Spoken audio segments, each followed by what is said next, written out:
യു.ഡി.എഫിന് കനത്ത തിരിച്ചടി. പാലാ നഗരസഭയിൽ അവിശ്വാസം പാസായി. യു.ഡി.എഫിന് നഗരസഭാ ഭരണം നഷ്ടമായി. എൽ.ഡി.എഫ് കൊണ്ടുവന്ന അവിശ്വാസം 4 കോൺഗ്രസ് കൗൺസിലർമാർ പിന്തുണച്ചതോടെയാണ് അവിശ്വാസം പാസായത്. ജനവിധി അംഗീകരിക്കുന്നുവെന്ന് ദിയ പുളിക്കക്കണ്ടം പ്രതികരിച്ചു. ഞങ്ങൾ യു.ഡി.എഫിനെയാണ് സപ്പോർട്ട് ചെയ്തത്. യു.ഡി.എഫ് പറഞ്ഞതാണ് ഇതുവരെ കേട്ടിട്ടുള്ളൂ. ഇനി അങ്ങനെ കേൾക്കുന്നുള്ളൂ. അപ്പം യു.ഡി.എഫ് നേതൃത്വം ഉള്ള അനുസരിച്ചാണ് ഞങ്ങൾ ഇതുവരെ പോയത്. അപ്പോൾ അവരുടെ തീരുമാനം വരുമെന്നാണ് വിചാരിച്ചിരുന്നത്. പക്ഷേ അങ്ങനെയല്ല വന്നത്. നേതൃത്വം പറഞ്ഞ അനുസരിക്കാതെ എന്ന് പറഞ്ഞാൽ അത് വിപ്പ് ലംഘിച്ചാണ് കുറച്ച് കൗൺസിലേഴ്സ് പോയത്. അവരുടെ കാര്യം അവരോട് തന്നെ ചോദിക്കണമായിരിക്കും. സനോജ് സുരേന്ദ്രനാണ് കോട്ടയത്ത് നിന്ന് ചേരുന്നത്. സനോജ്, യു.ഡി.എഫിനെ സംബന്ധിച്ചിടത്തോളം വലിയ തിരിച്ചടിയാണ്. വലിയ വിവാദങ്ങൾക്കൊക്കെ ഒടുവിൽ എന്തായാലും ഇപ്പോൾ പാലാ നഗരസഭയുടെ ഭരണം യു.ഡി.എഫിന് നഷ്ടമായിരിക്കുന്നു. എൽ.ഡി.എഫ് കൊണ്ടുവന്ന അവിശ്വാസം അത് 4 കോൺഗ്രസ് അംഗങ്ങളുടെ പിന്തുണയോടെ എൽ.ഡി.എഫിന് പാസ്സാക്കിയെടുക്കാൻ സാധിച്ചിരിക്കുന്നു. എന്താണ് വിവരങ്ങൾ?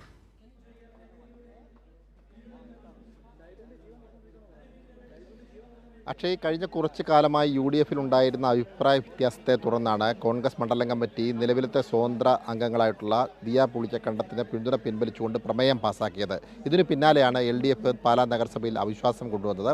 എൽ.ഡി.എഫിന് എന്നാൽ കേവല ഭൂരിപക്ഷം ഉണ്ടായിരുന്നില്ല. 26 അംഗ കൗൺസിലിൽ 12 അംഗങ്ങൾ മാത്രമാണ് എൽ.ഡി.എഫിന് ഉണ്ടായിരുന്നത്. അതുകൊണ്ട് തന്നെ പ്രതിപക്ഷത്തു നിന്നുള്ള അംഗങ്ങളുടെ പിന്തുണ ഉണ്ടെങ്കിൽ മാത്രമേ ഈ അവിശ്വാസം പാസ്സാക്കാൻ കഴിയുമായിരുന്നു. എന്നാൽ ആ വിശ്വാസം കൊണ്ട് തന്നെ ഈ അവിശ്വാസം കൊണ്ടുവരുമ്പോൾ കോൺഗ്രസിലെ 4 അംഗങ്ങൾ ഈ അവിശ്വാസത്തെ പിന്തുണച്ചുകൊണ്ട് രംഗത്ത് വരുന്ന കാഴ്ചയാണ് കാണാൻ കഴിഞ്ഞത്. ഒപ്പം തന്നെ വൈസ് ചെയർപേഴ്സണും വിമതയായി മത്സരിച്ച് വിജയിച്ച മായ രാഹുൽ അവരും ഈ അവിശ്വാസത്തെ പിന്തുണച്ചു. അങ്ങനെ 5 അംഗങ്ങൾ പിന്തുണച്ചു. 26 അംഗ കൗൺസിലിൽ 17 പേരുടെ പിന്തുണയിലാണ് ഈ അവിശ്വാസ പ്രമേയം പാസ്സാകുന്ന സാഹചര്യമുണ്ടായത്. നേരത്തെ അവിശ്വാസ പ്രമേയ ചർച്ചയിൽ പങ്കെടുക്കരുതെന്ന് ചൂണ്ടിക്കാണിച്ചുകൊണ്ട് കോൺഗ്രസ് കൗൺസിലർമാർക്ക് വിപ്പ് നൽകിയിരുന്നു. ഈ വിപ്പ് ലംഘിച്ചുകൊണ്ടാണ് ഇവർ ഇന്നത്തെ യോഗത്തിലെത്തിയത്. എന്നാൽ തങ്ങൾക്ക് വിപ്പ് കിട്ടിയിരുന്നില്ല എന്നുള്ളതാണ് കൗൺസിലർമാരുടെ നിലപാട്. എന്തായാലും നിലവിൽ ഈ അവിശ്വാസം പാസ്സായതിന് പിന്നാലെ യു.ഡി.എഫിനുള്ളിൽ കടുത്ത പ്രതിസന്ധിയാണ് രൂപപ്പെട്ടിരിക്കുന്നത്.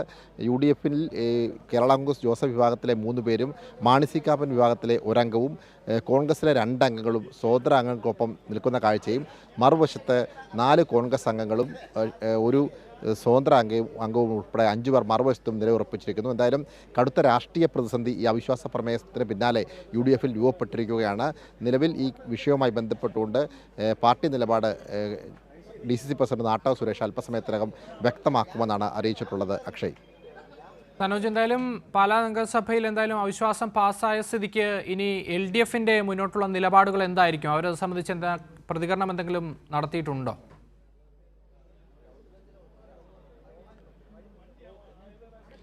രാഷ്ട്രീയ ലക്ഷ്യത്തോടു കൂടിയല്ല ഈ അവിശ്വാസം കൊണ്ടുവന്നത് എന്നും പാലാ നഗരസഭയിൽ ഭരണപ്രതിസന്ധി രൂപപ്പെട്ടതിൻ്റെ അടിസ്ഥാനത്തിലാണ് LDF ഇത്തരമൊരു നീക്കം നടത്തിയത് എന്നുള്ളതുമാണ് അവിശ്വാസം പാസ്സായതിന് പിന്നാലെ LDF അംഗങ്ങൾ മാധ്യമങ്ങളോട് വ്യക്തമാക്കിയത്.